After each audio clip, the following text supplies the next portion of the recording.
काश्तकार भाइयों वर्गाई चलते हैं, आपको बताते हैं कि शदीद कोहरे की सूरत में आप गंदम की फसल को जो है वो किस तरह से जो है महफूज रख सकते हैं। तो काश्तकार भाई, सबसे पहले तो आपने करना यह है कि गंदम की फसल जो है आपने रात के वक्त जो है बल्कि आपाशी कर देनी है शाम के वक्त, ताकि कोहरा जो है वो इसे मुतासर न कर सके।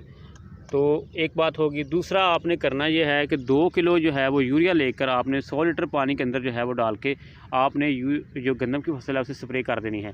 इससे जो है वो कोहरे का जो असर होता है वो गंदम की फसल को नहीं होता है। याद रखें कि आपने गंदम की फसल को जो है वो कोहरे से बचाने के लिए 2 किलो यूरिया लेकर नाइट्रोजन खाद जो है वो लेकर 100 लीटर पानी के अंदर डाल के आपने जो है वो गंदम की फसल को जो है वो स्प्रे कर देनी है। इससे भी जो है कोहरे के असरात जो है वो गंदम की फसल के ऊपर इतने ज़्यादा नहीं होते और गंदम की फसल जो है वो ज़्यादा मुतासर नहीं होती है। तो काश्तकार भाइयों, आपको जैसे कि मालूम है गुज़श्ता काफ़ी दिनों से और आइंदा दिनों तक जो है वो धुंध और कोहरे की शिद्दत में इजाफा हो सकता है। तो लिहाजा आपने जो है वो गंदम की फसल को कोहरे से बचाने के लिए तो हल्की आपाशी करनी है।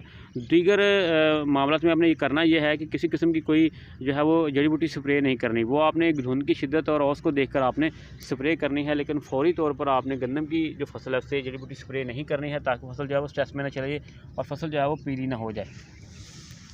शुक्रिया जी।